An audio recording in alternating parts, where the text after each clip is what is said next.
Abrimos sesión. Ilustrísimo señor don Manuel Blázquez, ilustrísima señora María Teresa Pineda, académicos de la Real Academia de Córdoba, presentes hoy, y en el caso también de Manuel Blázquez, correspondiente de esta academia. Ilustrísimos académicos y académicas, señoras y señores, buenas tardes. En el día de hoy, en la tarde de hoy, a través de las palabras de la doctora Porro Herrera, se abordará un interesantísimo tema en el que la imbricación entre literatura e historia estará siempre presente a lo largo de su dictado. El tratamiento de los hechos bélicos ha sido una cuestión recurrente en la literatura a través de los siglos, desde los poemas épicos de la antigüedad hasta las novelas y relatos más contemporáneos. Las guerras y batallas han sido una constante en la literatura, reflejando las complejidades, las contradicciones de la naturaleza humana, así como los horrores y las consecuencias devastadoras de los conflictos armados, tanto en las distintas sociedades como en los propios literatos que de esa manera, ¿no?, que así lo reflejan. De manera que el tema, tanto con ese resumen previo que nos ofreció la doctora Porro Herrera y que ha estado a su disposición en nuestra página web, como con las palabras que ahora comentará, pues nos introduciremos en ese tema y en ese mundo de la literatura desde esta perspectiva. Bien, para la presentación de la conferenciante le paso la palabra al ilustrísimo señor don Fernando del Pino, que va a realizar la presentación de la doctora María José Porro. Excelentísimo señor presidente de la Real Academia de Ciencias, Bellas Artes y Buenas Letras Luis Vélez de Guevara, ilustrísima conferenciante, doctora doña María José Porro Herrera, dignísimas autoridades, ilustrísimos compañeros de academia, señoras y señores, muy buenas tardes. Renombre más generoso de la pluma que el acero, que si no escribiera Homero no fuera Ulises famoso, menos el valor presuma, si eternidades anhela, porque si la fama vuela, ¿quién la alcanzará sin pluma? Epigrama de Gabriel del Corral, 1588-1652. Entre las armas del sagriento Marte, do apenas hay quien su furor contraste, hurté de tiempo aquesta breve suma, tomando ora la espada, ora la pluma, aplica pues un rato los sentidos al bajo son de mi zampoña ruda, indigna de llegar a tus oídos, pues de ornamento y gracia va desnuda. Garcilaso de la Vega, 1491-1503. La conferencia a la que hoy asistiremos lleva por título Armas y Letras, a cargo de la ilustrísima señora doña María José Porro Herrera, catedrática de Lengua y Literatura Castellana de la Universidad de Córdoba y académica numeraria de la Real Academia de Córdoba. Título que nos conecta con la más pura tradición literaria española, presentando desde el inicio una clara controversia y rivalidad entre ambas profesiones: el ejercicio de la milicia, simbolizada en la espada, y la profesión de las letras, simbolizada en la pluma. La figura del soldado poeta es muy propia de la literatura española y se extiende desde la Edad Media hasta el final del Siglo de Oro. Valgan los textos que nos han servido de introducción, el epigrama de Gabriel del Corral y los versos sacados de la égloga tercera de Garcilaso de la Vega. Muchas de las figuras cumbre de nuestra literatura fueron militares. Así encontramos, entre otros, en esta nómina a autores como don Juan Manuel, el marqués de Santillana y Jorge Manrique en la Edad Media, Garcilaso de la Vega en el Renacimiento o Miguel de Cervantes, Lope de Vega y Calderón de la Barca en el Siglo de Oro. Igualmente, nuestro sabio refranero recogerá con profusión esta doble visión del mundo. En el capítulo 18 de la primera parte del Quijote, dentro del relato que hace Cervantes del enfrentamiento de nuestro caballero andante con un rebaño de ovejas, al que toma por un ejército y del que no sale con bien Don Quijote, de la aventura ya que es descalabrado por las piedras de los pastores, Sancho le ayuda y se produce entre ambos el siguiente diálogo. «Más buena era vuestra merced», dijo Sancho, «para predicador que para caballero andante». «De todo sabían y han de saber los caballeros andantes, Sancho», dijo Don Quijote, «porque caballero andante hubo en los pasados siglos que así se paraba a hacer un sermón o plática en mitad de un camino real, como si fuera graduado por la Universidad de París, de donde se infiere que nunca la lanza embotó la pluma, ni la pluma embotó la lanza». Binomio, dicotomía, controversia, que siempre han ido de la mano y que quizás hoy, en estos tiempos de convulsión e incertidumbre, cobre una nueva dimensión. La espada o la pluma, la palabra o las armas, o como reza en el título de la sugestiva conferencia de hoy, armas y letras. Estoy seguro de que lo que nos tenga que aportar nuestra inestimable conferenciante de hoy será harto interesante. María José Porro Herrera, filóloga, doctora, escritora, catedrática y académica numeraria de la Real Academia de Córdoba y secretaria de la institución. Doctora en Filología Románica por la Universidad Complutense de Madrid, profesora titular de Literatura Española de la Universidad de Córdoba.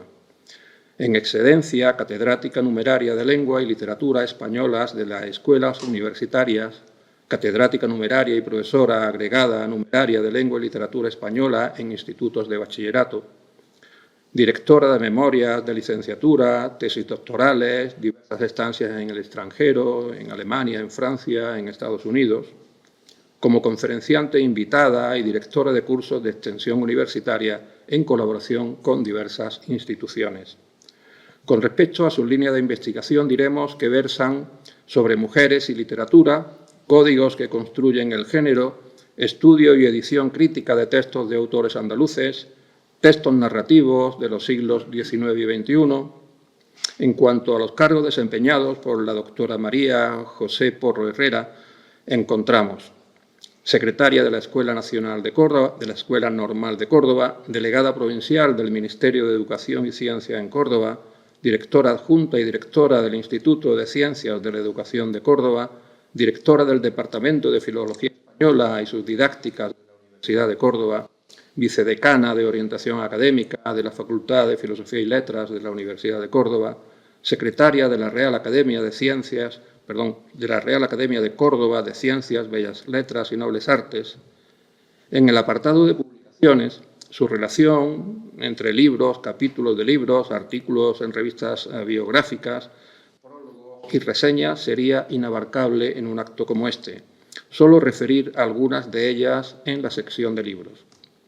Estudio bibliográfico y catálogo de los libros impresos en Andalucía y en lengua castellana durante los siglos XVI y XVII de la Biblioteca Provincial de Córdoba, Córdoba 1977, la poesía de Juan Ramón Jiménez, Córdoba 1983, Juegos cordobeses de tradición oral, Córdoba 1984, en colaboración, Cuentos cordobeses de tradición oral, posible repercusión y aprovechamiento en EGB, Córdoba 1985, en colaboración, el comentario de textos, problemas metodológicos en EGB y enseñanzas medias, Córdoba ICE 1986, Mujer sujeto, mujer objeto en la literatura española del siglo de oro, Málaga 1995 y un largo etcétera de publicaciones.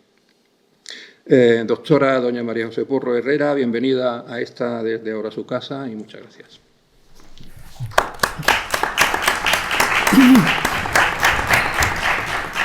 Bien, pues muchísimas gracias, buenas noches.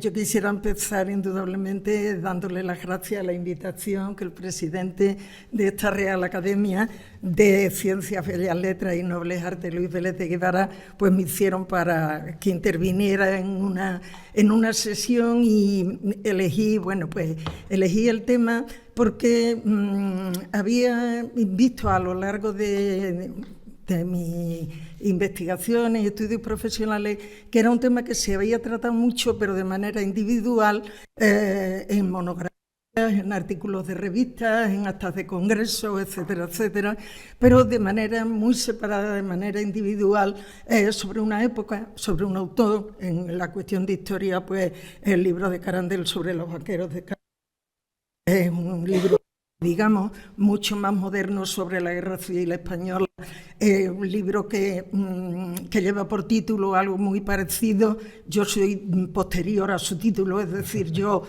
tengo relación con él, pero él no relación conmigo, con Andrés Trapiello, etcétera, etcétera. O sea, se habían tratado cosas desde ambos puntos de vista, pero de una manera muy concreta en torno a una época y en torno a un autor. Y por eso, pues entonces yo he sentido como el impulso y de alguna manera la curiosidad por ver qué relación había, pero de una manera sincrónica pero de una manera limitada, porque lógicamente en este espacio de tiempo tampoco se puede alargar uno más de la cuenta. Entonces, para mí ha sido pues, un motivo de agradecimiento esta invitación.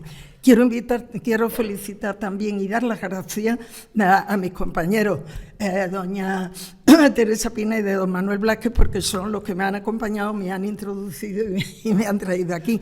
A todos ustedes asistentes, cuerpo académico, público asistente en general, porque la climatología tampoco está muy aparente como para dedicarle un viernes por la tarde a una sesión de esta categoría. Y en fin... ¿Te parece que nos sentemos para poder ver nosotros? Sí, no, me parece fenomenal. Entonces voy a añadir una cuestión, y muy valientes al atravesar el Guadalquivir con la que está cayendo por Córdoba. También es Bueno, pues mientras ustedes toman acomodo convenientemente, yo lo primero que le quiero presentar muy someramente una especie de índice para que sepan ustedes más o menos el camino que voy a seguir. Lo primero de todo es que vamos a hablar sobre la preeminencia jerárquica de uno de estos dos, no solo conceptos, sino también prácticas. Luego, una pregunta que creo que es interesante, que es qué aporta la historia y qué aporta la literatura. Luego, como de ahí salen unos textos fundacionales que van a ser como la simiente, la clave de todo lo que va a venir después. Porque la historia, desgraciadamente, se va repitiendo en muchas cuestiones. Lo que evoluciona son las circunstancias concretas, la geografía en muchas ocasiones y el protagonismo de otras personas. Pero, volcado en la literatura, pues esos textos fundacionales hay que contar forzosamente con ellos, se lea el autor que se lea. De estos textos fundacionales, la mayoría, como saben ustedes, ha llegado a nosotros por versiones y traducciones posteriores, que iremos viendo, y las ediciones. Y luego, ¿quiénes escriben sobre estas cuestiones? Literatura, armas y literatura. Pues ahí hemos hecho una especie de separación entre quienes son... Bueno, pasando de la oralidad, en donde no se puede identificar un autor concreto, aunque se suponga para Miocís y otros tantos, pero eso lo vamos a saltar. Entonces tenemos un grupo de poetas soldados, otro grupo para los que la milicia es simplemente una ocupación temporal, y ahí es posible que hablemos de esa ocupación temporal surgida por accidente histórico en los que se han visto involucrados, como pueden ser, por ejemplo, la expulsión de los judíos, la guerra de las Alpujarras, o como puede ser la conquista de América. Lógicamente, en esto yo no voy a profundizar porque no habría tiempo suficiente, pero van a ir más o menos por ahí, por ese sitio. Y luego, otros autores que ya les vamos a llamar profesionales de la pluma, que pretenden vivir de la pluma, y que la mayoría de ellos ya, rondando el siglo XIX, ya introducen lo que se llama el reporterismo. El reporterismo porque la prensa escrita empieza a tener un alcance y una difusión de tipo noticiero que le hurtan tema y espacio a lo que podía venir siendo antes la poesía épica, las novelas históricas, el teatro histórico, etcétera, etcétera. De manera que en el reporterismo nos vamos a quedar. Luego, pretendo ver qué género literario es el que utilizan como instrumento estos autores para desarrollar su obra de creación, qué es lo que transmiten concretamente los textos literarios, y luego lo que pueden ser características propias del mundo de las armas, como son los combates y las armas, los nuevos ingenios que van apareciendo, que se llaman así, luego les dan ese nombre, las estrategias que normalmente se utilizan, y como final he puesto ahí prácticamente las guerras coloniales por una razón, porque tienen mucha relación con todo lo anterior y que ya no hay una significación de una literatura, de una obra de creación, salvo la prensa, que sea más actual y más moderna. Es decir, que transmitan más cuestiones de actualidad que las otras. Entonces, más o menos, eso es lo que yo pretendo que nos dé tiempo en este tiempo. Entonces, vamos directamente ya a lo que pudieron ser las armas y las letras. Las armas y las letras, según el diccionario, lo tienen ustedes ahí. Voy a pasar en lo que esté en la foto, voy a pasar más rápido porque luego cada uno elige leer lo que más le apetezca. El diccionario de la Real Academia a las Armas, la definición que aquí nos interesa es la que se le da en la quinta acepción, no es la primera, no es la segunda, sino la quinta, y habla de tropas o ejércitos de un Estado. Mientras que cuando habla de letras dice sinónimo de literatura y aclararemos utilización artística del lenguaje. Es decir, de literatura acota lo que es la utilización artística, no la simple comunicación escrita. Por lo tanto, hay también otro grupo de cosas que hay que sacar de ahí. ¿Qué supone esto? Un aparente antagonismo. Porque en los orígenes, digamos, las armas van ligadas indefectiblemente a la tropa, al ejército, a los combates, porque son quienes ejercen el poder que hoy, no en aquella época, pero que hoy podríamos llamar el mundo civil. Entonces eran quienes ejercían el poder de conquistar, de derrotar, de ganar, y eran la fuerza.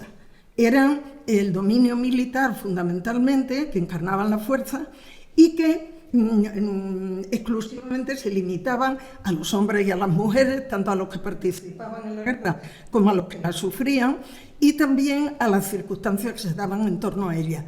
Mientras que las letras tenían un concepto mucho más restringido, es decir, las letras solo se referían a lo que en la Edad Media hemos estudiado como el trivium y el quadrivium, porque las demás ciencias iban de alguna manera incardinadas en la filosofía, en las ciencias de la naturaleza, etcétera, etcétera. De manera que las letras, quienes ostentaban en aquel momento la fuerza y sobre todo la conservación y la transmisión, era la Iglesia.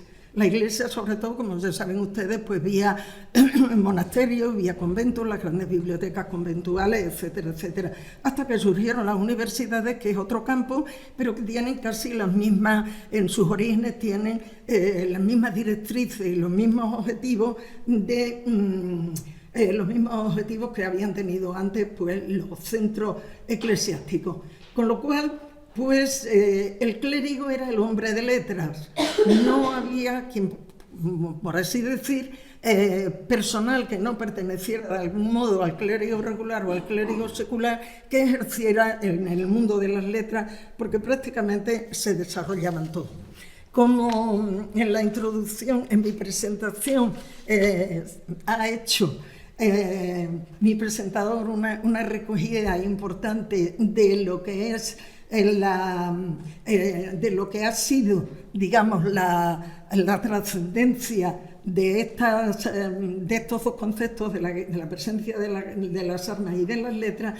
Desde siempre ha habido lo que pudiéramos considerar una discusión desde los mismos orígenes.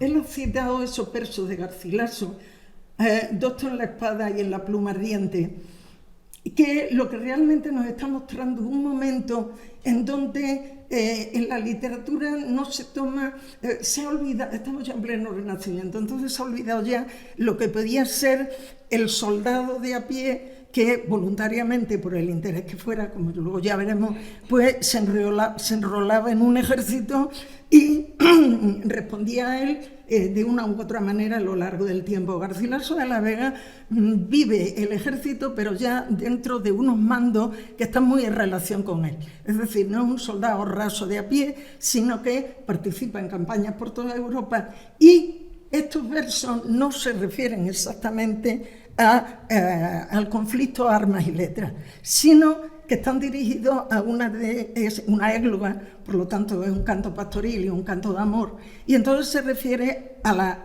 amada. Es decir, él no puede dedicarle todo el tiempo a ella porque encierra, porque él es docto en la espada, es decir, es un buen soldado, lo esgrime como arma varonil, y también en la pluma es ardiente por los versos amorosos, sentimentales que dedica dentro de la literatura. Sin embargo, los dos textos que he conocido, también uno de ellos ha sido citado un poco de pasada, pero ha sido citado también aquí. Cervantes es el ejemplo, o uno de los ejemplos, que, como en otras ocasiones, podemos interpretar como ejemplo de intentar hacer compatibles las dos cosas. Es decir, no se inclina abiertamente por uno, pero tampoco se inclina abiertamente por otro. Según las circunstancias y según las condiciones, pues entonces toma una actitud o toma otra. Por ejemplo, en una ocasión, esa línea que he puesto ahí habla de las letras, refiriéndose a las armas, dice: cierra que encierra en sí todas las ciencias. O sea, aquí hay una decantación clara y abierta por uno de los dos conceptos. Mientras que en el texto siguiente, que es justamente la prédica, el sermón, el discurso que le echa a esos pastores, presenta la confluencia de los dos, y he procurado subrayar lo más importante, porque además es un fragmento muy conocido, y dice: volvamos a la preeminencia de las armas contra las letras, materia que hasta ahora está por averiguar, según son las razones que cada una por su parte alega. Es decir, de entrada yo ya digo que cada una tiene sus razones. Eso es lo que dice Cervantes. No, perdónenme la expresión, no se pringa, no se compromete, ¿eh? Y entonces dicen las letras que sin ellas no se podrían sustentar las armas, etcétera, etcétera. A esto responden las armas, que las leyes no se podrían sustentar sin ellas, porque la guerra también tiene sus leyes y por lo tanto se necesita una de otra. Y por lo tanto no acaba, simplemente al final dice: y es razón averiguada que aquello que más cuesta se estima y debe estimar más. Pero no dice que aquello que más cuesta son las armas, que aquello que más cuesta es la guerra. O sea, él abiertamente ya se declina por no comprometerse, que en definitiva alguna que otra cosa o circunstancias vamos a ver en Cervantes. Entonces hay otra imagen, hablando de la preeminencia jerárquica, que me ha gustado porque Góngora, en un soneto que es todos conocidos, que es el célebre soneto a Góngora, él se muestra orgulloso por las dos cosas. Fíjense que Góngora precisamente no pertenecía al campo de la milicia, sino que pertenecía al campo de las letras. Sin embargo, él, ¿de qué se siente orgulloso? Pues: oh siempre gloriosa patria mía, cuanto por plumas como por espadas. O sea, él se reconoce dentro del campo de la pluma, pero reconoce toda la tradición bélica o militar española anterior, con lo cual pues da un recorrido. Y luego, este texto de Agustín de Foxá, pues que según dice en una parte de su biografía, Andrés Trapiello, en Las armas y las letras, dice: ganó la guerra, pero perdió los manuales. Es decir, Agustín de Foxá ha sido estudiado un tiempo, pero no ha permanecido como un escritor del canon oficial y más llamativo de la literatura. Y hay que tener en cuenta que en este sentido, de Agustín de Foxá, ¿qué es lo que hace en ese libro? Lo que hace es reivindicar ideológicamente actitudes que el nuevo régimen había intentado restaurar. El Imperio Español, la espada, la pluma, Roma, toda su parafernalia, digamos, militar, y todas las inclinaciones y la herencia romana como símbolo no solo de poder, sino también de autoridad, de solidaridad, de obediencia, en fin, una serie de ideales que van por el régimen. Por eso él dice, o por lo menos a mí es lo que me sugiere: Roma nos trajo el árbol ya preso en la columna, es decir, la arquitectura, los dispersos instintos sujetos al derecho, el derecho romano, y sometida el agua salvaje al acueducto y el grito al alfabeto. Es decir, la palabra, la importancia de la voz. Pero al hablar de alfabeto ya está hablando de escritura, de comunicación y de texto. no se queda en la pura transmisión, oral.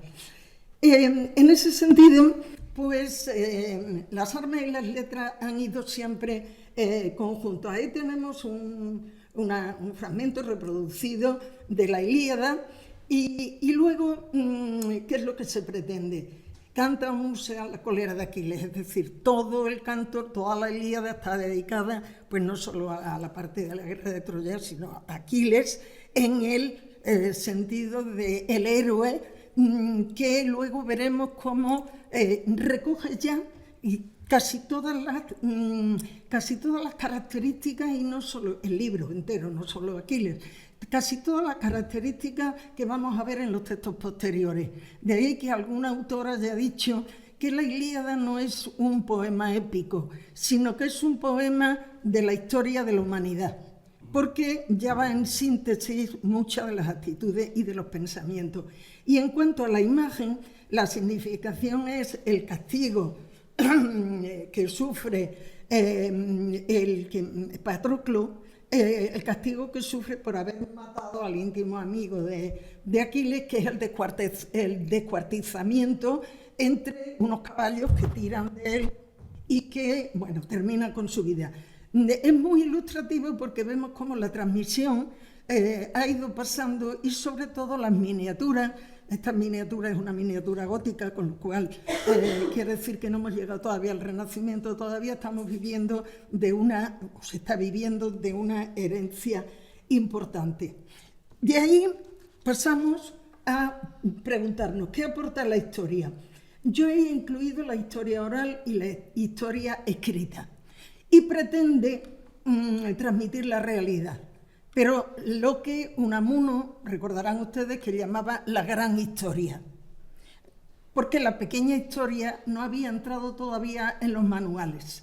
La pequeña historia, digamos, que se introduce a partir del siglo XX a través de la Escuela de los Anales, de la Escuela Francesa, sobre las historias de la vida cotidiana, y va paralela sobre todo a los textos de mujeres, a las relecturas de textos, la reinterpretación de las historias, de las mismas historias clásicas, pero trasladadas, digamos, transformadas en un estudio que pudiéramos llamar actualización de una serie de textos.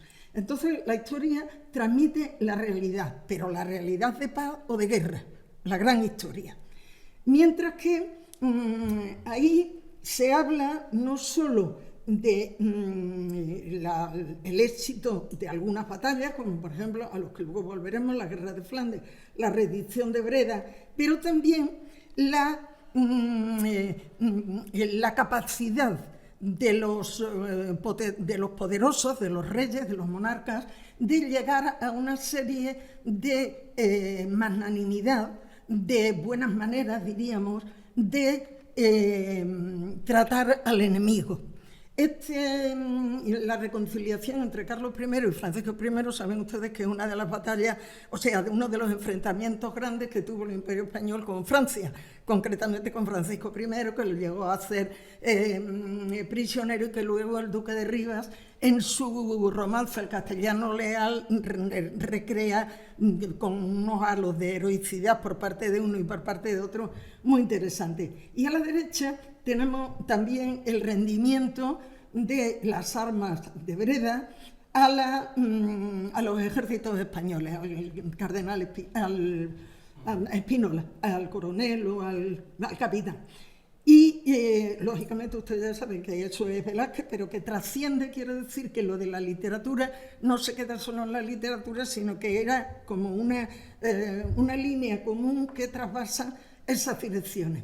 Pero claro, esa realidad lleva problemas de objetividad y de subjetividad, porque nadie se puede desprender al 100% de lo que es su propio sentir y su propia naturaleza.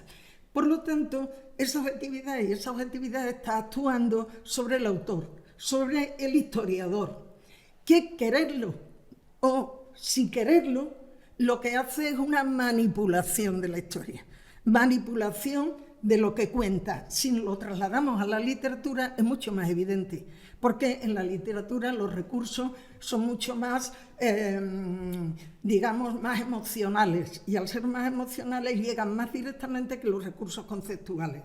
Por eso es frecuente la manipulación, y yo ahí he puesto 3 textos. El de la izquierda, porque los 2 primeros es la Guerra Civil Española y el resultado de la Guerra Civil, el resultado inminente.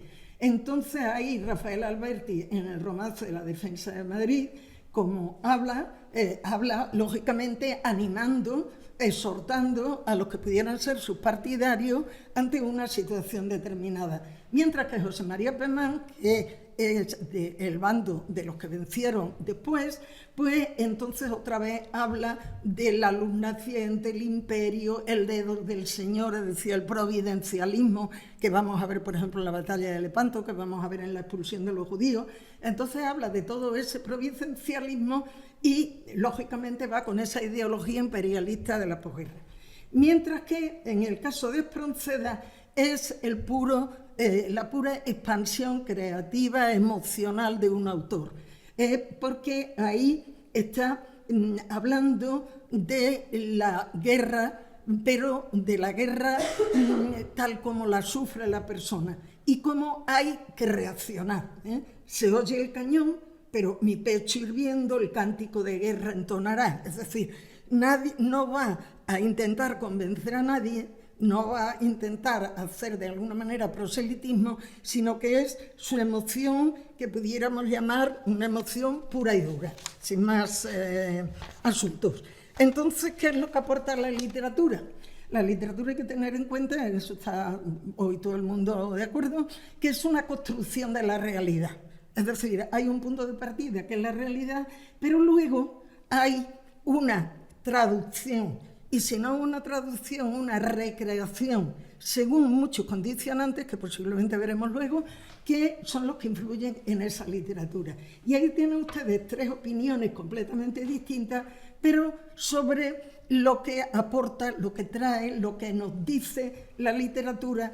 Y esto yo lo entraría en la discusión sobre la preeminencia de armas o preeminencia de letras. Porque, claro, dice, lo real no es real hasta que alguien lo cuenta, y lo cuenta bien. Es decir, entra la faceta estética. No importa tanto la realidad, que sí, sino cómo está contada esa realidad. La segunda cita es de una escritora norteamericana que ganó un premio Príncipe de Asturias, no recuerdo ahora cuánto, y dice, lo que no se siente no se recuerda, porque sin emoción no hay memoria. Es decir, la parte emocional, no la parte conceptual, la parte filosófica, la parte abstracta, que sería la historia, sino la parte emocional, que es la transmisión fundamental de la literatura. Y, por último, he traído ahí ese artículo, esa expresión de Nietzsche, que dice, no existen los hechos, sino una interpretación de ellos. Creo que es mucho más objetiva, pero que está clara. El texto después de Dionisio Ridruejo también habla de vocación, de control, etcétera, etcétera. Entonces, como hemos dicho, pasamos lógicamente a esa literatura de dónde arranca y de dónde viene. Y nosotros nos movemos en los textos fundacionales. Hemos hablado antes de la Ilíada, que tenemos ahí, luego ya me he ceñido en lo más conocido dentro de la épica, que es el Cantar del Music, la canción de Roldán, y los Nibelungos, que es el último fragmento de texto que he pasado ahí. Y con eso he aportado la frase de Andrés Trapiello, que dice, pasan las armas, pasan las guerras, derrotas y victorias, pero quedan los libros. Es decir, si no hubiera una memoria escrita, cantidad de estos hechos no estarían en el testamento histórico que todos, las propiedades del testamento histórico que nosotros heredamos. Lo que sucede, como ven ahí, salvo la edición de Homero y salvo la de los Nibelungos, que es una impresión, los otros 2 son manuscritos, es decir, ha habido una transmisión desde una historia pasada a un tiempo futuro que, lógicamente, va a dar lugar a muchísimas versiones y a muchísimas tradiciones. Las miniaturas, los primeros libros de imprenta, las calcografías, los grabados, que son muy importantes, las versiones posteriores de toda esta transmisión. Y entonces quedamos en que son imprescindibles para poder entender las lecturas posteriores. Son imprescindibles porque los autores posteriores han tenido como base de lectura, como base científica y como base literaria, todas estas versiones que han ido llegando en mejor, ustedes saben, no vamos a entrar aquí en este tema, el asunto de las versiones y la edición, que si esta es original, que si está el poema del Cid, que si es una versión anterior, que si los dos últimos cantos son versiones posteriores del primero. No vamos a entrar en esas circunstancias, pero está claro que necesitan una apoyatura y sobre todo que se van a proyectar sobre los que vienen después. Entonces, en esta primera, ya una vez que hemos delimitado todos estos campos, entramos en los autores. ¿Quiénes son los autores? Yo he puesto ahí como primero los poetas soldados. Todos son conocidos por nosotros, desde Garcilaso, Gutiérrez de Cetina, Fernando de Herrera, Luis Vélez de Guevara, Calderón, etcétera, etcétera. Podríamos seguir una lista inmensa y larguísima. Y hay que tener en cuenta que estos poetas están al servicio de una autoridad. Es decir, se enrolan en el ejército, la mayoría de ellos, incluido López de Vega, que también es otro poeta soldado, aunque sea más conocido en teatro, pero se enrola porque tienen necesidades vitales. Es decir, no van simplemente por su fidelidad a Carlos V, a Felipe II o a quien sea. Van al duque que les toque en cuestión como protector, que a su vez es mecenas de las obras que publican.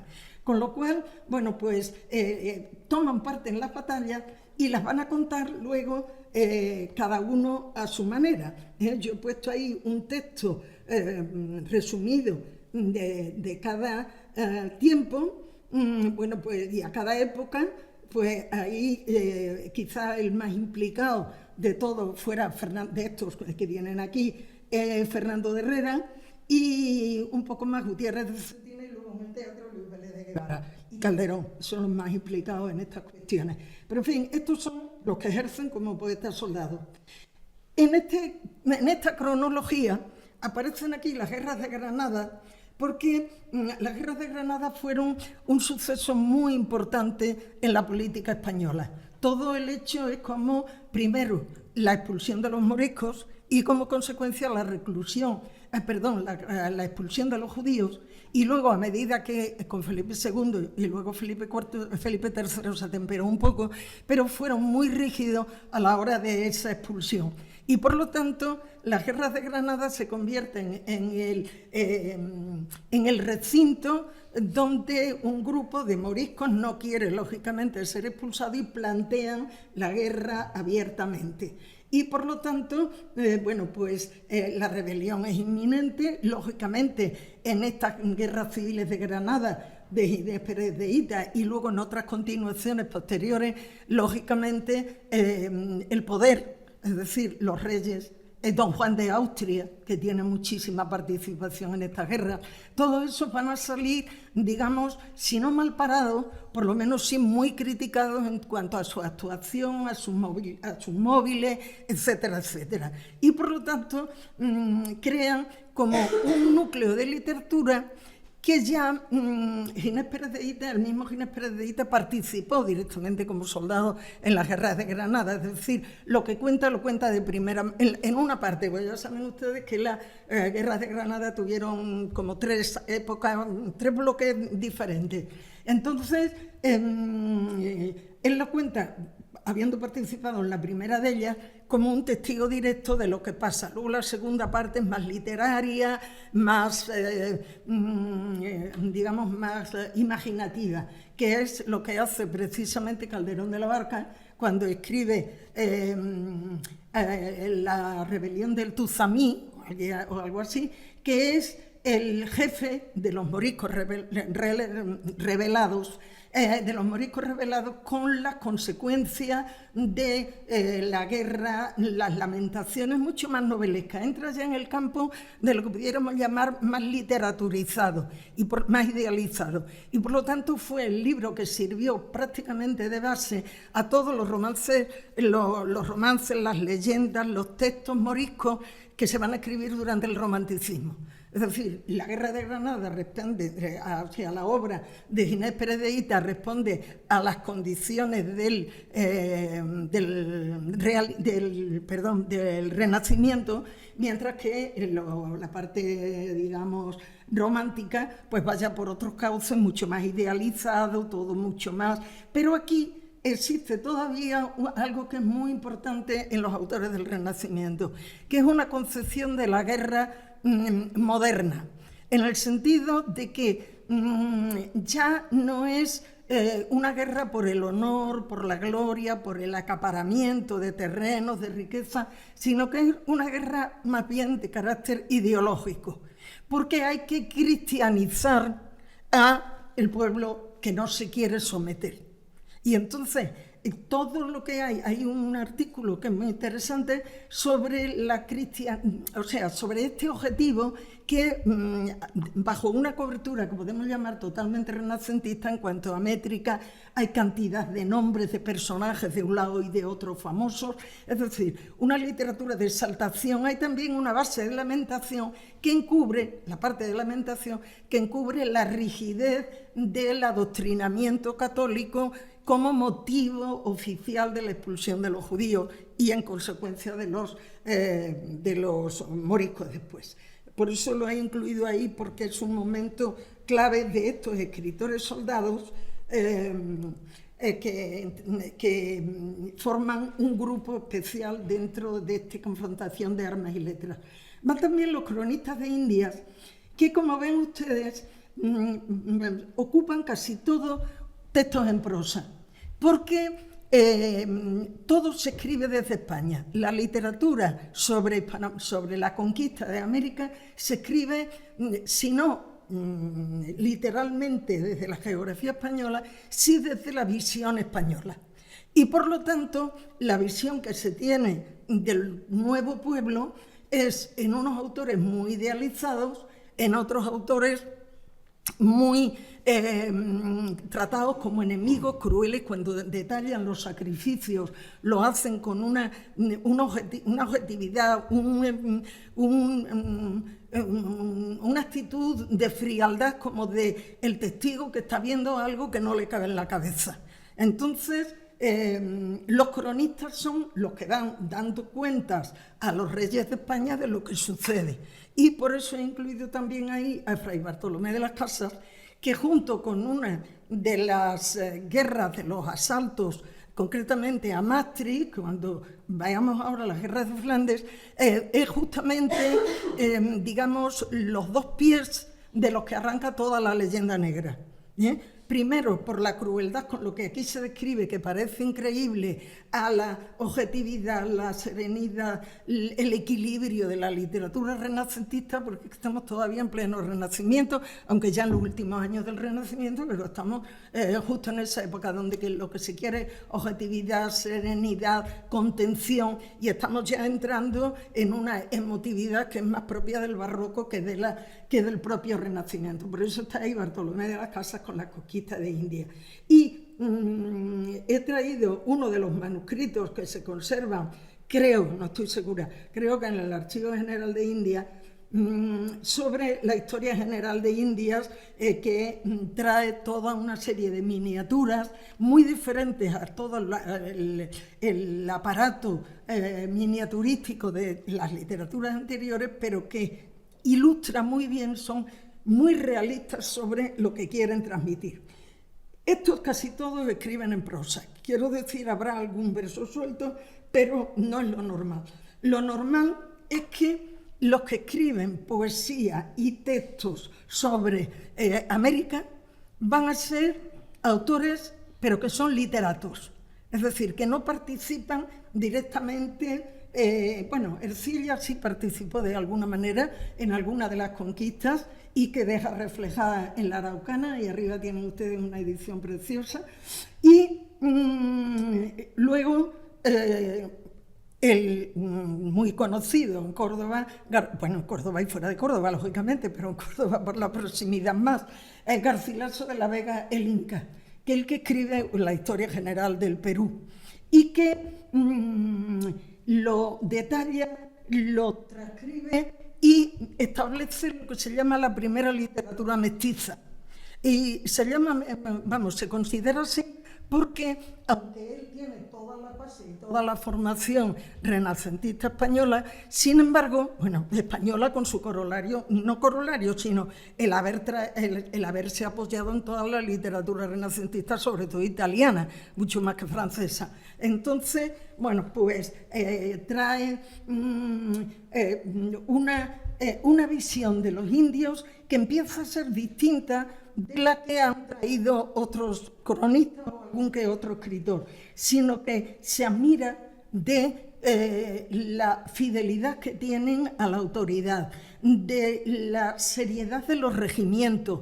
Y él se pregunta eso, el primer verso que pone ahí: ¿quién les mostró a formar escuadrones, representar en orden de batalla, levantar caballeros y bastiones, hacer defensa, fosos y muros? Es decir, ¿quién les enseñó a estos salvajes? Porque para ellos eran los salvajes. ¿Quién les enseñó el arte de la guerra? Bueno, pues en ese arte de la guerra ya se introducen nociones y se introducen aspectos que son más propios ya de alguien que participa de las dos culturas, de las dos sangres y de lo que se empieza a llamar, literatura mestiza. Y luego nos quedaban esos segundos autores de ocupación temporal que yo les he dicho que van a la guerra por pura necesidad y porque están vinculados a algún poderoso, algún duque, algún marqués, algún señor, que con sus ejércitos ayudan a la batalla. Y entonces, recuerden que no eran ejércitos como los de ahora, eso ya lo sabemos, que eran ejércitos particulares. El rey tenía los suyos, pero pudiéramos llamar que eran de alguna manera mercenarios. Luego veremos algunas cuestiones, pero sobre todo cada señor tenía su cuerpo de caballería y lo ponía a disposición o lo quitaba según le convenía y según le venía bien. Entonces, todos estos lo que buscan además dentro de esa guerra es no solo enriquecimiento económico, o por lo menos buen estado económico. Lo que buscan sobre todo es el mecenazgo para sus obras a partir de estos señores. Y si ustedes leen los preliminares, cuando se editan por primera vez estas obras, verán que todos llevan unas dedicatorias la más de llenas de alabanza, de exaltación, de piropos, diríamos, a el mecenas que lo está protegiendo y que está sacándolo, digamos así, de apuros. Y llegamos al último tipo de autores y son profesionales, pero ya desembocan en el reporterismo. Aquí el primero que he puesto es a Galdós, porque Galdós es indispensable con toda la serie de episodios nacionales. La discusión de si los episodios nacionales son libros de historia, son libros de novelas, son novelas historiadas, eso está ya totalmente en el mundo de la crítica literaria, creo que está más que superado. Pero en fin, ha durado durante mucho tiempo. Yo he cogido sobre todo uno o dos de los episodios más significativos porque traerlos de todos hubiera sido la locura. Y aquí he traído también, creo que porque es interesante traerlo, a Blasco Ibáñez. ¿Qué le pasa? A Blasco Ibáñez, que ya pertenece, digamos, al grupo que viene del reporterismo, porque a Blasco Ibáñez se le contrata por una autoridad francesa para que asista a la Primera Guerra Mundial y dé noticias en España sobre la Primera Guerra Mundial. Y esa es una reproducción de las muchas fotos que hay sobre Blasco Ibáñez en las trincheras. Y luego, no cómo se retrata, sino como en otro momento, en una novela, dice que todas estas visitas fueron prácticamente inútiles, porque los llevaban a los sitios escogidos y no al grueso, a donde estaba verdaderamente la masacre, el desastre y todo lo demás. Y aquí dice, no, la siguiente.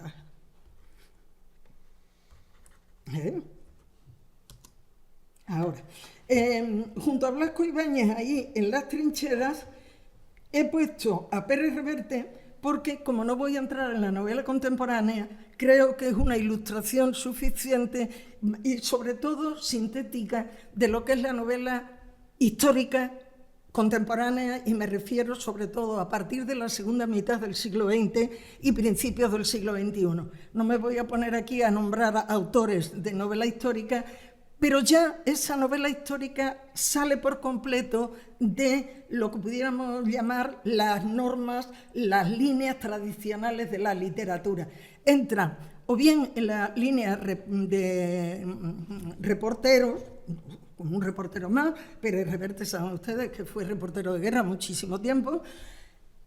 Y luego también hay otra línea muy explotada, que es la de las biografías de personajes secundarios, algunas veces olvidados, muchas veces reinventados.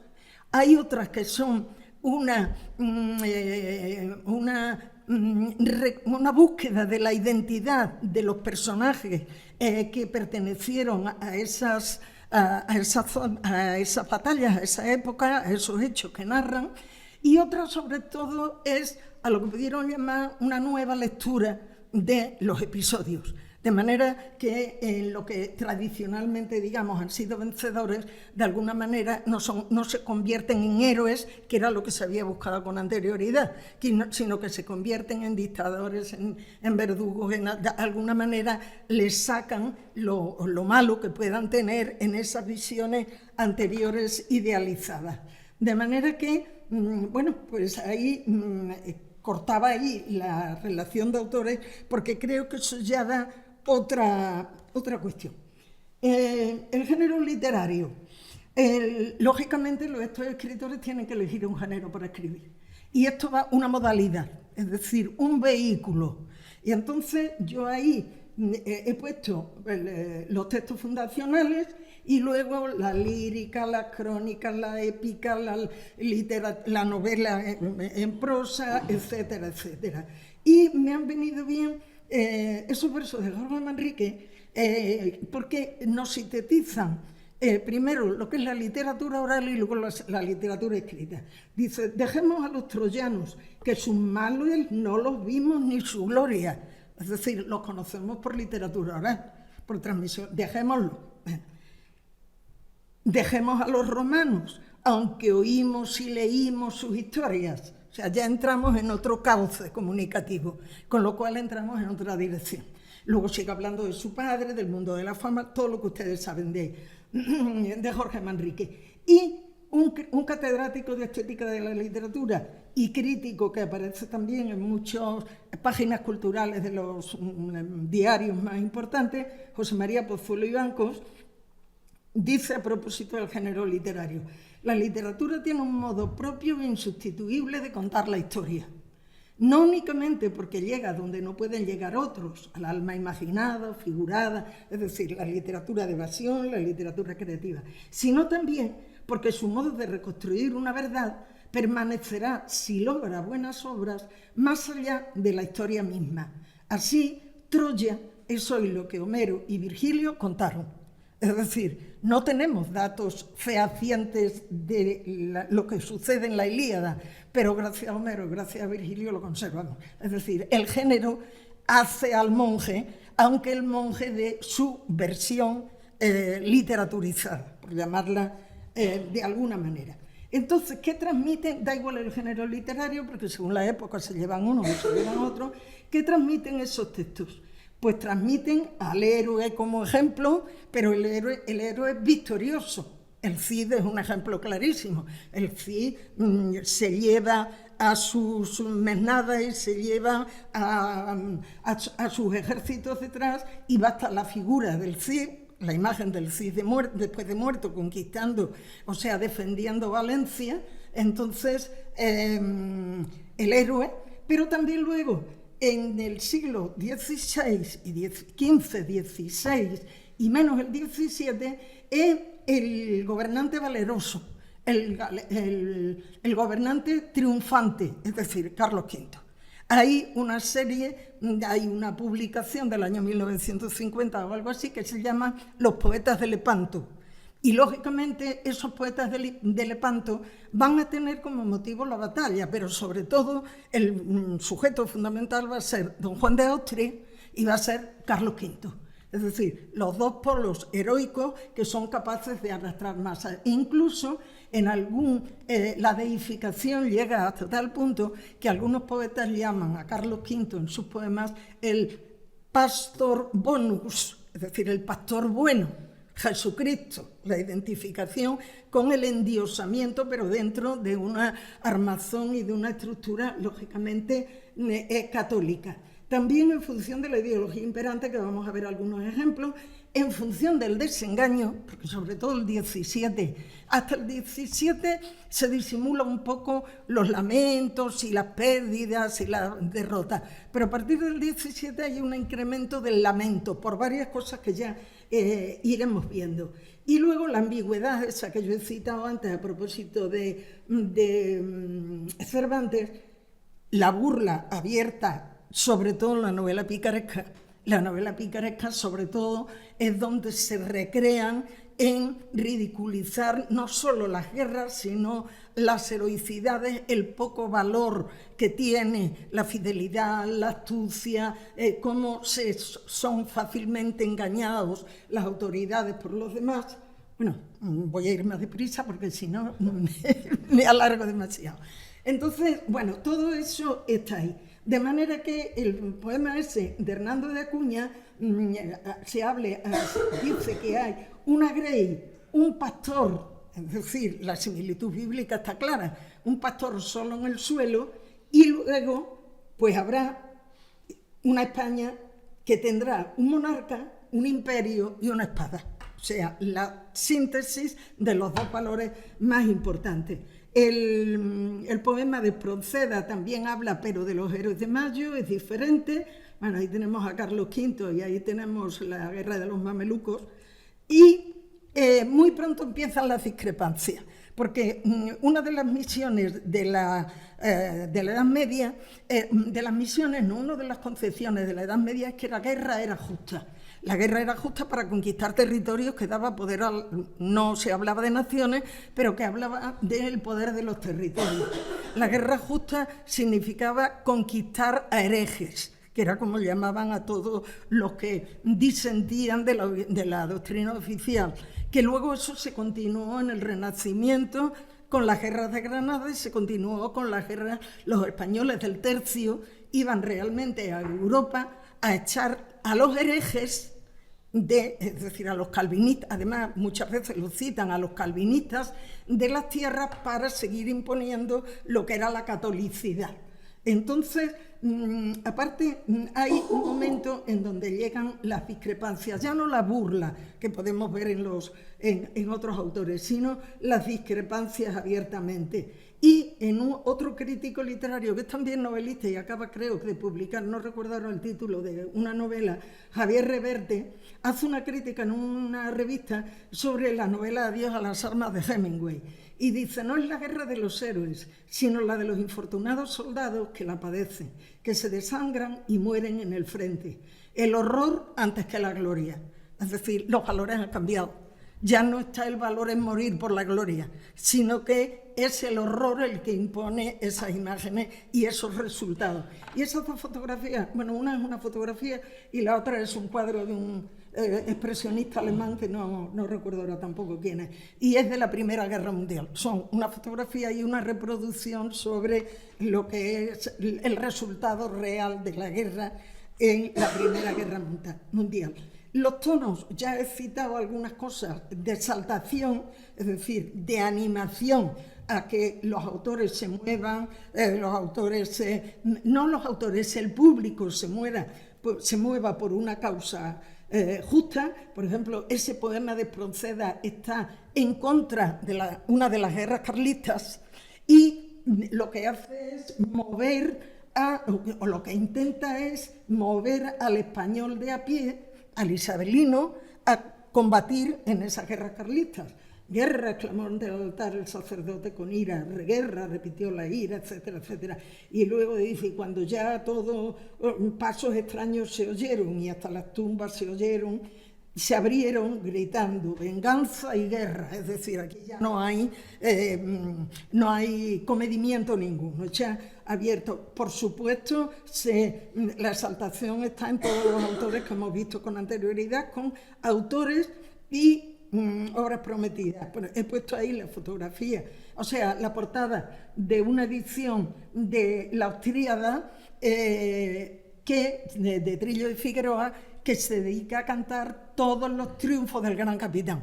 Entonces ahí se recrea, es un poema épico que no tuvo éxito en su momento, pero que ahora es literatura epocal completamente, y entonces bueno, pues podemos ver esa exaltación de las batallas, de los vencedores, de los vencidos, etcétera, etcétera. En la exaltación, aquí no me voy a parar, en la exaltación entran todo tipo de personajes, sobre todo personajes que diríamos anómalos, líderes anómalos, pero que han subsistido y que merecen ser tenidos en cuenta por alguna circunstancia especial. He puesto ahí 4 mujeres por la importancia que han tenido luego en la historia posterior. Todos hemos oído hablar de Catalina de Rawson, la monja alférez, que se va nada menos que a Hispanoamérica y se hace pasar, y todavía se sigue hablando de si era realmente una mujer, era un hombre, en fin, hay muchas relecturas y muchas reescrituras. Agustina de Aragón, que no tenemos por qué aclarar quién era, el empecinado, que fue una clave en una de las guerras que narra precisamente en los episodios nacionales. Y luego esa calle de Malasaña, tan famosa en Madrid, que está dedicada a Manuela Malasaña, que fue una de las guerrilleras del asalto, y precisamente Galdós también alude a estas mujeres, por eso las he puesto ahí. ¿No veis cómo los barre la metralla? Mirad a aquellas mujeres que con sus brazos despedazados empujan uno de nuestros cañones. Es decir, la personalidad es de las pocas veces que las mujeres aparecen como tales protagonistas en el mundo guerrero. Y luego a mí este poema y este cuadro es que son una de mis debilidades en literatura en el tema de lamentación, que es en el asesinato, en la muerte, que es como se llama el poema, un poema de Espronceda, que yo para mí es de los mejores que tiene, sobre la muerte de Torrijos cuando se rebela, y la muerte de Torrijos y sus compañeros, cómo Torrijos es apresado, cómo lo fusilan en Fuengirola, en las playas de Fuengirola, y cómo le canta con una emoción, y helos allí junto a la mar bravía, cadáveres están, hay los que fueron honra del libre y con su muerte dieron almas al cielo, España nombradía. Y es que es una pintura realmente extraordinaria, de un realismo crudo pero muy impresionante, creo yo. Y bueno, en la lamentación podamos entrar, y ahora por aquí voy a pasar simplemente enunciando. Podemos ver cómo hay un intento de reproducir lo que es una historia, pero convertida en un sentimiento abierto y sin límites de ningún tipo. Los combates y las armas han sido en todas épocas lo mismo. El cuerpo a cuerpo, a caballo, las armas del fuego, que es lo que hacen la revolución militar, los ingenios navales y los ingenios aéreos. Lógicamente, esa revolución militar es la primera vez que se habla de ingenios y de ingenieros, y se oponía a los textos doctrinales, digamos, se oponía a la importancia de los ingenios, que eran las máquinas construidas por los hombres, las remodelaciones de los barcos, las remodelaciones de las armas de fuego, cómo se alimentaban por delante, en fin, todas esas cosas, y los ingenieros eran quienes las hacían. Y el contraste entre esos que aportaban material a la guerra y los espías, que han sido también siempre muy importantes en todas las novelas. Si ustedes leen Arapiles de los episodios nacionales, ven cómo Araceli Monsalud, que es el protagonista de esa serie, cómo se entra en Salamanca disfrazado para ver qué construcciones, qué fosos, qué defensas tenía el enemigo para luchar justamente en las batallas de los Arapiles, los españoles concretamente, contra los ingleses. Hay una serie de virtudes, el combate cuerpo a cuerpo requiere unas normas, las armas son fundamentales, pero lo que yo les decía a ustedes, en la Ilíada ya encontramos todo lo que va a ser todo este tipo de armamentística, sobre todo de principio. Cuando la madre de Aquiles, es decir, Tetis, habla sabe que Aquiles va a ser un héroe joven, que va a morir muy joven, pero le pide efectos que era el dios del fuego, el dios no de la guerra, pero en fin, de manejar el fuego. Le pide que le hagan un armamento especial y las descripciones son de una preciosidad. Es un escudo, la coraza, el material que emplean, la delicadeza con que está contada, que es lo que luego vemos en los museos cuando vemos una espada, digamos, de lujo, no de actuar directamente, es lo que vemos, pero que está reflejado perfectamente. Y como son armas relativamente cortas en el cuerpo a cuerpo, aquí lo vemos precisamente desde abajo, pasamos a la caballería, que la caballería dura prácticamente hasta finales del 17 y primeros del 18, donde ya las armas de otro tipo, las armas de fuego, digamos, le han copado el terreno a la caballería y entonces han sido más importantes. Los nuevos valores ahora ya no es la deificación del héroe, sino el ser ingenioso, es decir, el mentir, el buscar las tretas, el engañar al soldado. Y eso lo dice nada más y nada menos que Diego García de Palacios, que es un teórico de la vida militar del siglo XVII.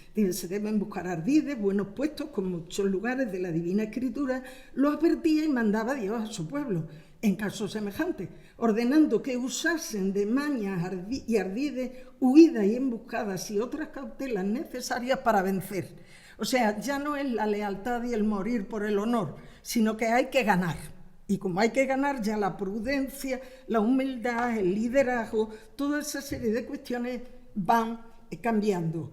Cuando las armas de fuego aparecen, lógicamente, las armas de fuego, pero cortas, manuales, digamos, pues esas empiezan a desaparecer. Y la literatura, ¿qué hace con estos?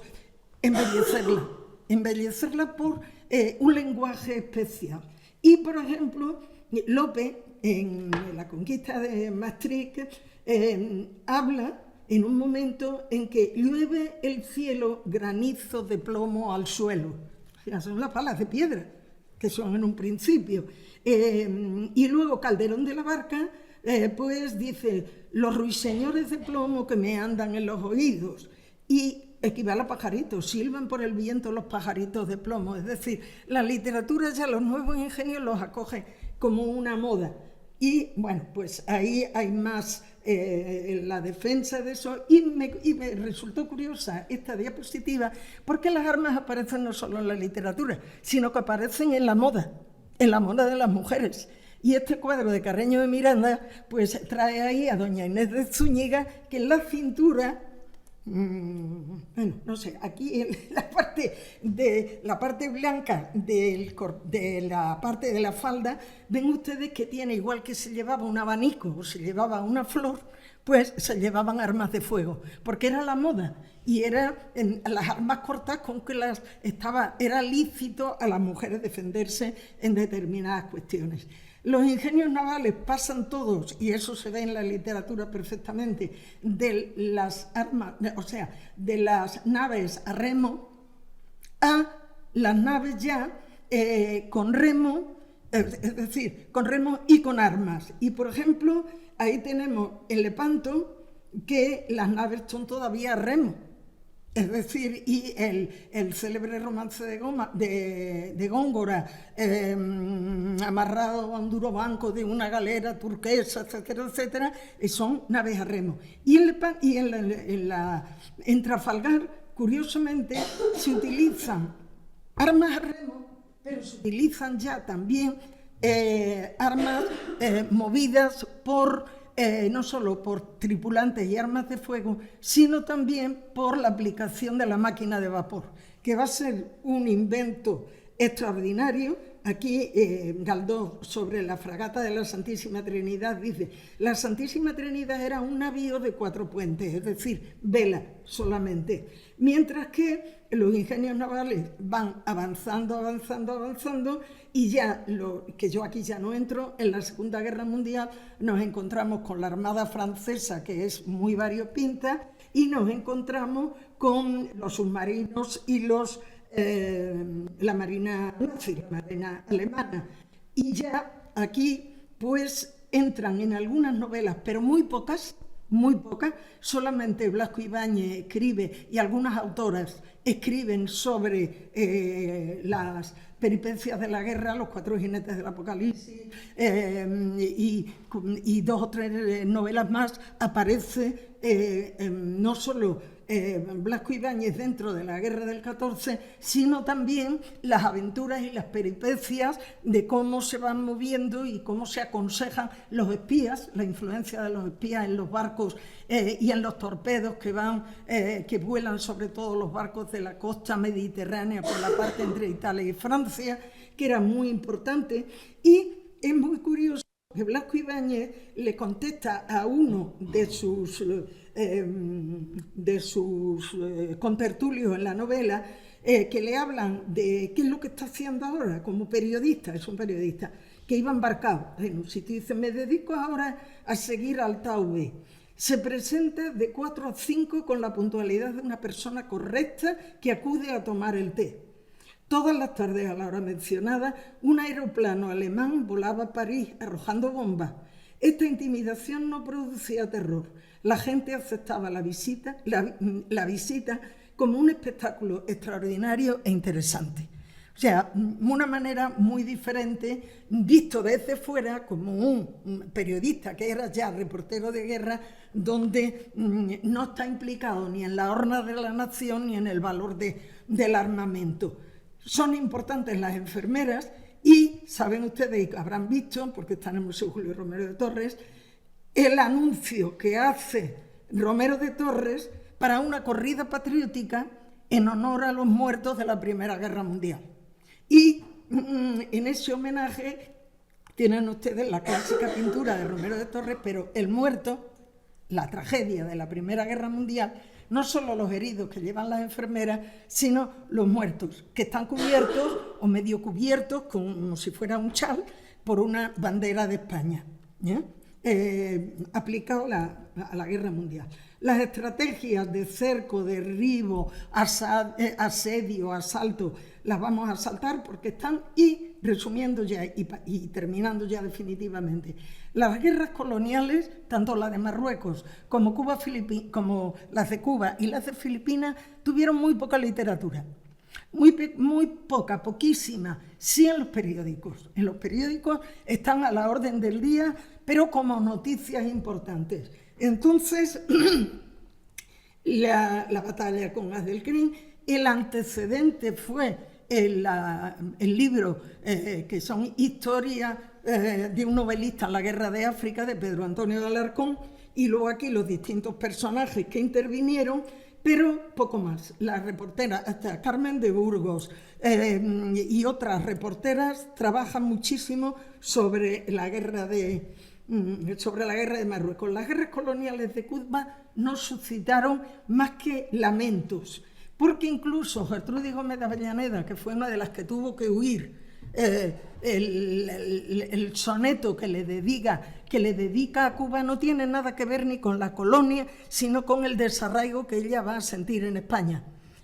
Y por eso habla de perla del mar, estrella de occidente, hermosa Cuba. Tu brillante cielo la noche cubre con su opaco velo, como cubre el dolor mi triste frente. Voy a partir tal, y luego habla de cómo arranca el barco. Es un soneto, pero no habla de los desastres y de la guerra de Cuba.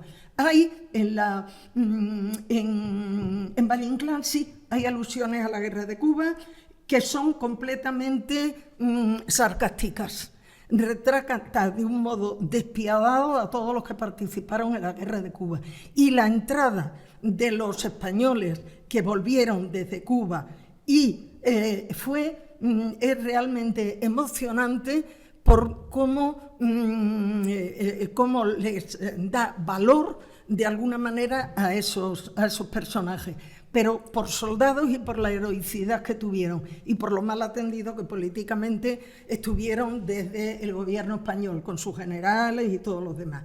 Y ya, Filipinas, es así que no hay prácticamente nada, prácticamente nada. Solo desde el lado de Filipinas, José Rizal, que fue el que por la vieja, después de los desastres de Cuba, lo trasladaron a Filipinas y fue el que lo mandó fusilar como rebelde, enemigo, amigo y espía, según él decía, de los norteamericanos, pues es el único que tiene un poema muy bonito después de ser condenado a muerte y que se despide con unos versos muy sentidos.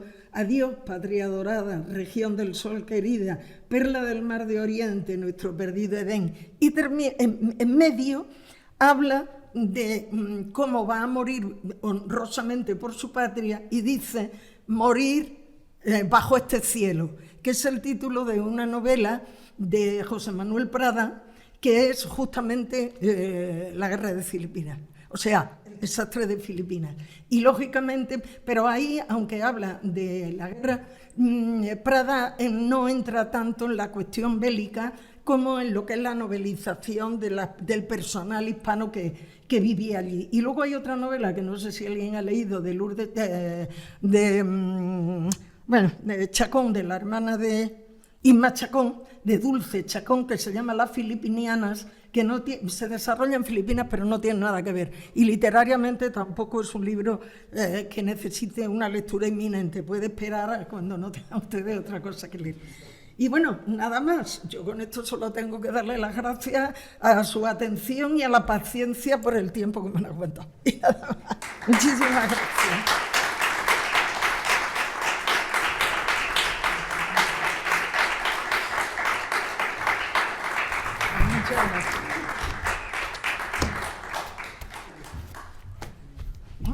Esto se ha quedado aquí.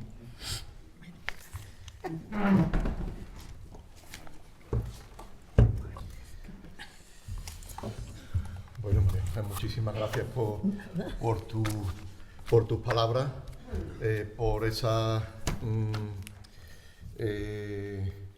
lúcida síntesis que has realizado de un tema tan amplio y tan extenso y con tanta literatura y tanta historia que arrastra, porque verdaderamente es muy ambicioso, ¿no? Es un tema, claro, desde la antigüedad hasta la contemporaneidad, madre mía.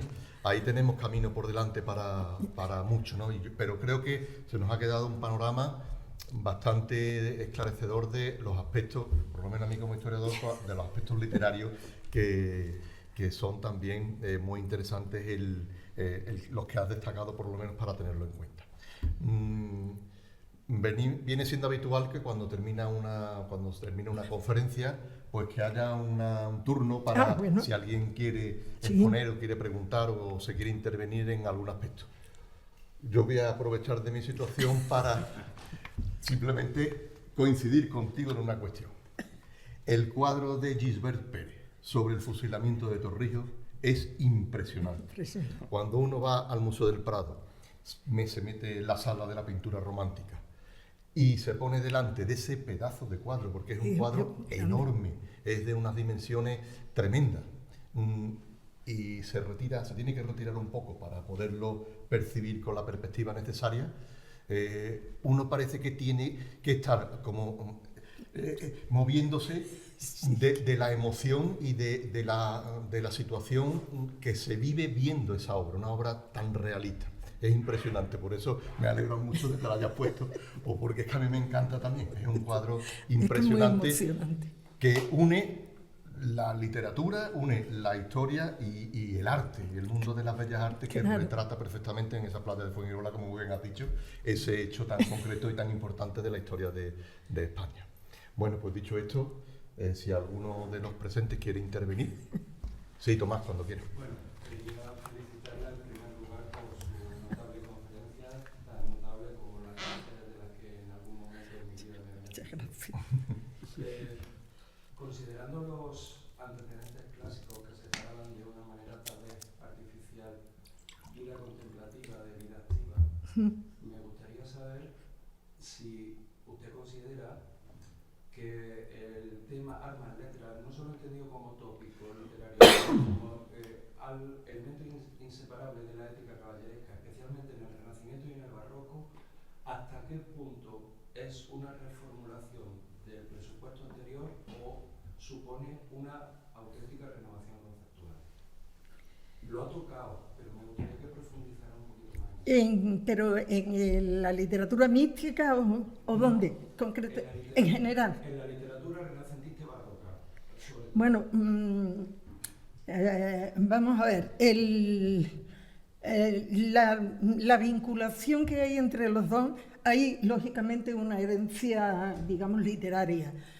Porque además hay que tener en cuenta que sobre todo más los barrocos, los renacentistas también ya fueron a la universidad, la mayoría, en otras condiciones, pero eran gente culta, lo que quiero decir. Habían ido a la universidad, habían hecho estudios especiales en escuelas eclesiásticas, es decir, tenían una formación literaria previa que les podía servir de una base. Pero luego estaban viviendo una época, el 16, distintos, vamos a ver, los Austrias mayores y las Austrias menores, esa separación que puede ser muy ficticia, vamos, yo no sé hasta qué punto, pero sirve mucho para explicarse, pues yo por lo menos para explicarme algunas cosas. La época de los Austrias mayores, es decir, Carlos V, Felipe II, sobre todo, digamos que tienen una potencia. Primero porque se consideraban los señores del mundo, no solo porque en los confines de España nunca se ponía el sol, que es una frase que sale de ese tiempo, de esa época. O sea, era un orgullo que les daba lo que hoy llamamos una hipervaloración personal. Todo español era algo excepcional. Hasta tal punto que en uno de los textos que no he leído, porque lógicamente me comía el tiempo, hay un texto de Calderón de la Barca hablando del asalto de Maastricht, no, el otro, el de Breda, hablando del asedio de Breda, de las dificultades que tuvieron y tal y cual, dicen que hubo momentos en que los españoles se vieron derrotados, pero que no se venían abajo por verse derrotados, porque lo único que no toleraban, es decir, el orgullo español, lo único que no toleraba el soldado español era no ser derrotado, digamos, entraba entre las posibilidades, sino el que le hablaran alto. Es decir, a mí usted no me grite, traducido al román paladino. Entonces yo creo, volviendo a tu pregunta, que los españoles de esa época vivían vamos a llamarle una atmósfera de euforia, donde había unas reglas muy claras y muy rígidas. La Iglesia tenía sus normas, el Estado, había una unión, por lo que se puede deificar a Carlos V sin caer en herejía, pero no se puede seguir a Lutero porque es protestante. Y entonces hay una diferencia ideológica, no solo política, sino y luego la rebelión. Pero ya cuando empiezan las guerras de Flandes, que ya la cosa, digamos, es más seria porque empiezan a perder territorio. Con la misma expulsión de los judíos, la economía se viene abajo, de manera que los soldados se quejan porque no les paga el encargado de pagar en esa época. Ya no les pagan los señores suyos de la guerra, sino que les pagan, digamos, hoy diríamos unos encargados, unos delegados, que no son los que el gobierno, el poder español, delega en unos encargados, y esos eran los que le pagan a los soldados, teóricamente, pero realmente hay una malversación, y lo dicen abiertamente en las quejas y en las denuncias. No nos pagan, no nos dan el valor que tenemos. Pasamos hambre, vamos rotos por las calles, por las ciudades que tomamos, por Breda, por Maastricht, por todos sitios, vamos hechos polvo, vamos rotos. No tenemos ni siquiera la figura física del soldado español que debía imponer o sea, no es solo que pasemos hambre, sino que, y eso que me permite a mí, pues me permite que como Estebanillo González, una de esas novelas picarescas que yo he dicho que hacen burla, pues Estebanillo González le traen a su señor, a su jefe con el que él servía, lo traen prácticamente muerto. Lo traen en unas parihuelas y ¿qué dice? Y le reprochan a Estebanillo González. ¿Y tú qué haces? ¿Tú qué hacías si tú tenías que estar cuidando, sirviendo a su señor? Dice, es que yo no soy tonto. Si yo me hubiera ido con mi señor, estaría ahora mismo como está mi señor. es decir, estaría muerto y yo no estoy por la labor, ni me pagan, ni me dan honores, y paso hambre y no me consideran nada, ¿qué voy a hacer? Entonces, el siglo XVII ya es un siglo de resquebrajamiento, de hambre, de economía, de pérdida de poder, de pérdida de figura. Por eso pasan, incluso yo recuerdo un artículo de Pérez Reverte en uno de estos que traía en el semanal, me parece que era del País, en el semanal, una página de esa, no la historia de España que contaba, sino en otra página suelta, donde hablaba de un soldado que había estado en Maastricht y que había vuelto y que se quejaba enormemente de que, eso lo había tomado de unos archivos o de unos legajos, de que se quejaba de que no solo no le habían dado de comer, sino que venía cojo, venía enfermo, y el gobierno de turno del que él dependiera no se había preocupado lo más mínimo cuando él había ido a salvar tierras para el rey.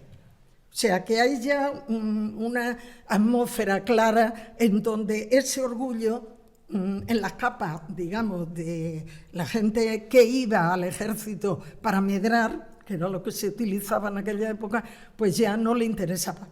Y entonces yo creo que por ahí pueden ir las cosas. No sé. No, sí. Eso los historiadores saben más de eso. No, yo que se me venía a la cabeza que quizás también la cuestión de una de las características de la creación de los estados modernos fue el nacimiento del ejército profesional. Evidente. Entonces, ¿qué ocurre? Que cuando el Estado tiene fuerza y tiene poder y pues paga desde el Estado, desde la hacienda pública, que es otra de las características de lo que es la inauguración del Estado moderno. Si hay un declive, como era evidente que lo estaba viendo, pues no había paga, no había una situación que es lo que se estaba refiriendo en los textos que has comentado, me parece a mí, ¿no? Sí, claro, eso. Es que estoy buscando uno que precisamente, no me acuerdo si es... bueno, una de las quejas, por ejemplo, que hace un político, historiador, cronista, político, José Pellicer, dice: estos ejércitos armados tienen en suspenso el mundo. No veo que se hace nada. Está hablando de la monarquía española, vienen y van correos y no traen ni llevan cosas de importancia. Y temen todos, con razón, que tan lúcidos aprestos se malogren por los caprichos de las cabezas, que las cortara otro rey que no fuera tan piadoso. El rey era Felipe IV, o sea, un rey que no fuera tan piadoso para escarmiento de los demás. Es decir, el rey tampoco se echaba mucha cuenta y entonces... Quería intervenir. En primer lugar, muchísimas gracias por nuestra conferencia. Yo soy muy neófito en la materia, pero soy un lector voraz de literatura bélica, no española. Yo voy más por Jenofonte, Tucídides. Por lo clásico. Me gusta más esa línea, pero todo lo relacionado a César, todo lo relacionado con lo bélico. Y me llama mucho la atención un concepto que no sé si es que no he estado suficientemente atento, que es el concepto de las letras como armas. Bueno, sí, como propaganda. Exactamente, que creo que es algo que me he pasado, pero no... No, es que me lo he soltado. Que es verdad que está muy presente. Sí, no, es que me lo he saltado. Me ha parecido verlo de forma expresa, ¿no? Sí, verás. Voy a ver si encuentro los textos que quería yo traer a colación. ¿Dónde está?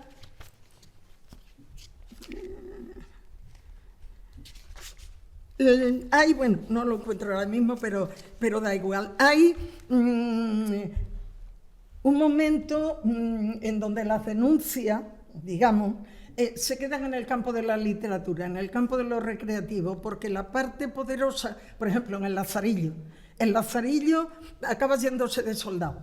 Pero bueno, lo que importa no es el futuro del Lazarillo, sino lo que ha sido su vida hasta que ya, digamos, se hace mayor, como para buscarse la vida solo. Pero toda la literatura picaresca del siglo XVII, hay una cantidad de denuncia en panfletos, sobre todo, y en pasquines enormes. De hecho, una de las causas que dice que por las que Quevedo fue a la cárcel, aparte de otras cuestiones, fue porque escribió un pasquín en donde apareció, no un pasquín, porque el pasquín era público en las paredes, sino como una notita que apareció en la servilleta del rey, donde hablaba de Sacra Católica Real Majestad, no sé qué, y lo ponía verde a continuación.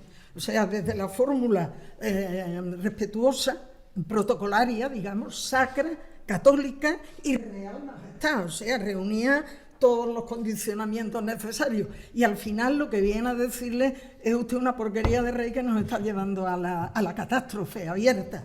Entonces, ha existido siempre, pero era lo que pudiéramos llamar una literatura popular. Yo no he mirado, que es una cosa que quería haber mirado, pero no he tenido tiempo ni de hacerlo, son los pliegos de cordel. En los pliegos de cordel tiene que venir, lo que pasa es que no sé los que se puedan conservar. En Sevilla, en la Facultad de Filosofía de Sevilla, hay una cantidad de pliegos de cordel enorme. Y ahí seguro, pero yo no los he visto a profundidad porque yo iba buscando otras cosas entonces, hay seguro que tienen que venir muchas de estas denuncias. Era una literatura normalmente popular, generalmente anónima, y solo Quevedo en Los Sueños aparece hablando de uno de los jefes militares, aparece hablando de él, que no se le puede poner peor, de cobarde, de aprovechado, de avaro, de maltrato, de toda la vida, y por eso está ahí, está metido dentro de uno de los sueños de la cosa. O sea, lo lleva al infierno directamente con su firma. Pero claro, como iba al infierno, ahí ya no se podía hacer nada. Entonces, hay mucha literatura de esa. Pero, por ejemplo, hay poca literatura que yo sepa, sí contra Fernando VII, pero no generalizada, no contra el ejército español. Yo no sé si hay más.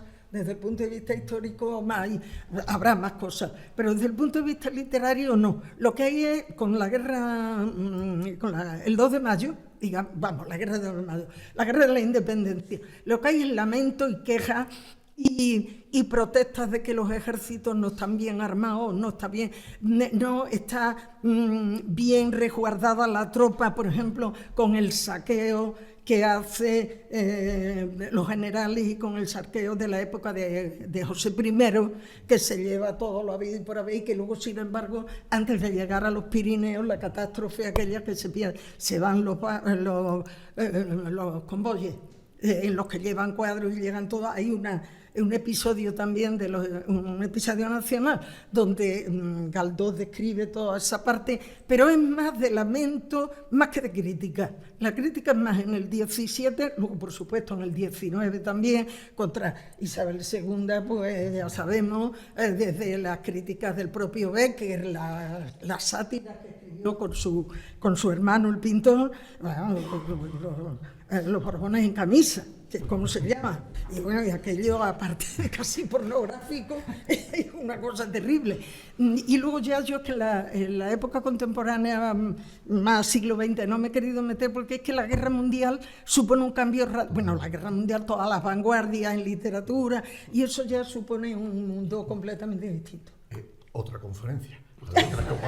Otra conferencia, totalmente, vamos, porque además es muy interesante también, pero es otra cosa, es otra conferencia. No sé, es verdad. No sé si eso da, pero bueno, si da. Las letras como armas, bueno, tiene que dar. Bueno, ¿alguna otra intervención, alguna otra cuestión? Seguro que hay por ahí alguna inquietud, hay muchas más, hay muchas cosas, ¿verdad? Pero ya me parece a mí que hemos abusado demasiado de... No, de mí no, la hora por ello que está. Ya, y de la paciencia, pero como nos encontramos con un tema muy interesante y bien, bueno, pues nada, si no hay ninguna otra intervención, muchísimas gracias, María José, por tu presencia aquí. Y también muchas gracias a ustedes por haber asistido a esta conferencia. Muchas gracias. Hasta luego.